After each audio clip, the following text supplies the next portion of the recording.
নমস্কার বন্ধুরা, এবার সমস্ত রকমের সামাজিক প্রকল্পে রাজ্য সরকার লিক প্রুফ করতে চাইছে। সে কারণে প্রত্যেকটি প্রকল্পের টাকা পাঠাতে এবার থেকে হবে ওটিপি ভেরিফিকেশন।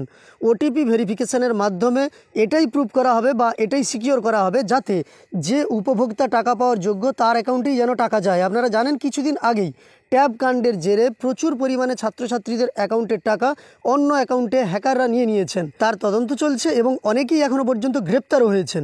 সেই সঙ্গে বিভিন্ন ধরনের সামাজিক প্রকল্প, যেমন ধরুন লক্ষ্মীর ভাণ্ডার, বিভিন্ন ভাতা প্রকল্প মানে বার্ধক্য ভাতা, বিধবা ভাতা, জয় জোহার, সেই সঙ্গে কৃষক বন্ধু ইত্যাদি যে সমস্ত সামাজিক প্রকল্পগুলো রাজ্য সরকারের পক্ষ থেকে জনগণদের জন্য চালু করা আছে এবং যার মাধ্যমে জনগণ আর্থিক সহযোগিতা পেয়ে থাকেন। তাছাড়াও ছাত্রীদের জন্য জনপ্রিয় কন্যাশ্রী প্রকল্প আছে। এই সমস্ত প্রকল্পের টাকা এবার থেকে যেন সঠিক অ্যাকাউন্টেই যায়, সঠিক উপভোক্তা যেন টাকা পেয়ে থাকেন, এক্ষেত্রে কোনো রকম সমস্যা যাতে না হয় সে কারণেই রাজ্য সরকারের পক্ষ থেকে এবার থেকেই চাইছেন রাজ্য সরকার লিক প্রুফ করার জন্য ওটিপি ভেরিফিকেশনের মাধ্যমে সঠিক অ্যাকাউন্টে টাকা দিতে। আজকের সংবাদে সেই সম্পর্কিত তথ্য আপনাদের দেখাবো, তাই ভিডিওটি অবশ্যই শেষ পর্যন্ত দেখার জন্য অনুরোধ করব। সেই সঙ্গে এই চ্যানেলে আপনি নতুন এসে থাকলে অবশ্যই চ্যানেলটিকে সাবস্ক্রাইব করে পাশে থাকা নোটিফিকেশন বেল আইকনটা অল করে রাখবেন পরবর্তী ভিডিওর নোটিফিকেশন সবার প্রথম পেয়ে যাওয়ার জন্য। এই নিয়ে একটি প্রতিবেদন প্রকাশিত হয়েছে যেখানে জানানো হয়েছে হ্যাক হোক বা ৯/৬ সাধারণ মানুষের হকের টাকা কোনোভাবেই যেন অন্য অ্যাকাউন্টে যেতে না পারে। সাম্প্রতিক ট্যাব কাণ্ডের পর সবার আগে এটাই নিশ্চিত করতে উঠে পড়ে লেগেছে রাজ্য সরকার। সামাজিক প্রকল্পের টাকা পাঠানোর গোটা প্রক্রিয়া লিক প্রুফ করতে তাই ওটিপি ভেরিফিকেশনকেই অস্ত্র বানিয়ে ঘুঁটি সাজাচ্ছে নবান্ন। কন্যাশ্রী হোক বা তরুণের স্বপ্ন প্রকল্পে ট্যাব সরকারি নথিতে অ্যাকাউন্ট সংযোগের সময়ই প্রতারণার যাবতীয় তথ্য ছেঁটে ফেলতে উদ্যোগী হয়েছেন মমতা। অর্থাৎ এখানে বলা হয়েছে সমস্ত সামাজিক প্রকল্পের ক্ষেত্রে, তাছাড়াও কন্যাশ্রী, তরুণের স্বপ্ন এই ধরনের প্রকল্পগুলোতেও সরকারি নথিতে অ্যাকাউন্ট সংযোগের সময়ই প্রতারণার যাবতীয় সম্ভাবনা ছেঁটে ফেলতে রাজ্য সরকার অর্থাৎ মমতা বন্দ্যোপাধ্যায় উদ্যোগী হয়েছেন। অর্থাৎ ওটিপি দিলেই টাকা পাওয়ার বিষয়টি নিশ্চিত হবে, নতুবা নয়। মানে ওটিপি দিলেই সঠিক যে উপভোক্তা তার ওটিপি পেলেই তবেই নিশ্চিত হওয়া যাবে যে এই উপভোক্তা টাকা পাবেন, না হলে কিন্তু সেই অ্যাকাউন্টে টাকা যাবে না। ট্যাব কাণ্ড নিয়ে এই মুহূর্তে তোলপাড় চলছে রাজ্যে।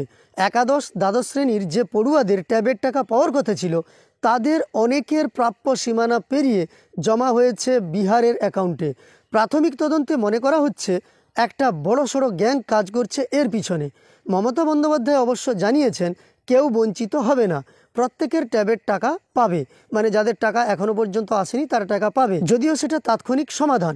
মুখ্যমন্ত্রী তাই নির্দেশ দিয়েছেন সামাজিক সুরক্ষা প্রকল্পে লিক প্রুফ করার, কারণ প্রত্যেক ক্ষেত্রে সরাসরি টাকা পাঠানো হয় উপভোক্তাদের ব্যাঙ্ক অ্যাকাউন্টে। তার জেরেই চিন্তাভাবনা শুরু হয়েছে ওটিপি ভেরিফিকেশনের। ইতিমধ্যে এই ইস্যুতে রাজ্যের শীর্ষস্তরে একাধিক বৈঠক হয়েছে। অর্থসহ বেশ কয়েকটি দপ্তরের কর্তাদের সঙ্গে বিশেষজ্ঞ আধিকারিকদের আলাদা বৈঠকও হয়েছে।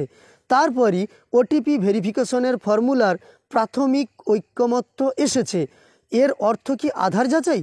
লক্ষ্মীর ভাণ্ডার সহ বেশ কিছু প্রকল্পে উপভোক্তার প্রাপ্তি নিশ্চিত করতে আধারের সাহায্য নেওয়া হয়। প্রশ্ন হলো সেই একই পদ্ধতি কি এবার সর্বত্র চালু হবে? রাজ্যের আধিকারিক মহল অবশ্য সে কথা বলছে না। এই প্রক্রিয়াকে বলা হচ্ছে leak proof direct benefit transfer বা ডিবিটি। মানে কেন্দ্রের মতো এবার থেকে রাজ্যেও ডিবিটির মাধ্যমে টাকা পাঠানোর চিন্তাভাবনা চলছে।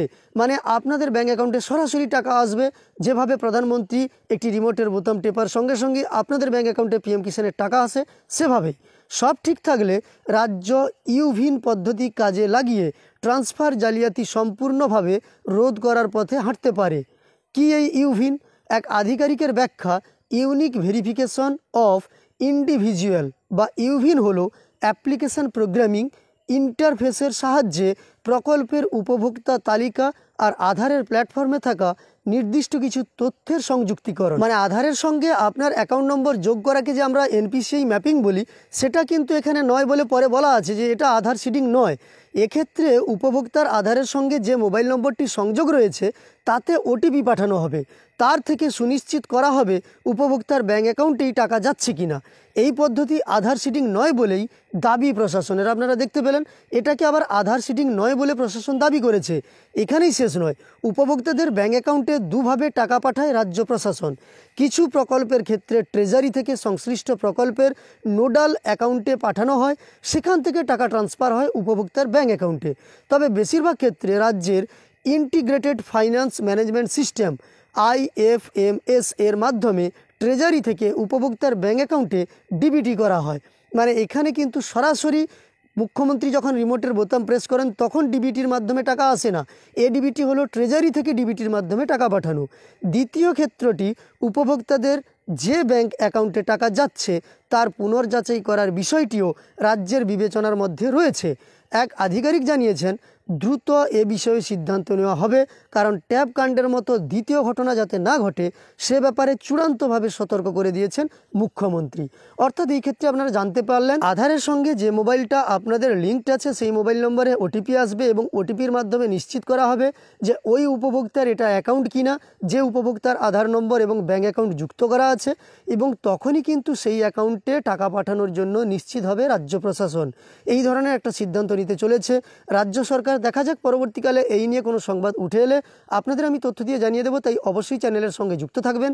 এই ভিডিওটি ভালো লাগলে একটি লাইক করবেন, সেই সঙ্গে এই ধরনের তথ্য আরও পাওয়ার জন্য চ্যানেলটিকে সাবস্ক্রাইব করে পাশে থাকা নোটিফিকেশন বেল আইকনটাও অল করে রাখবেন। এই ভিডিওটি শেষ পর্যন্ত দেখার জন্য অসংখ্য ধন্যবাদ।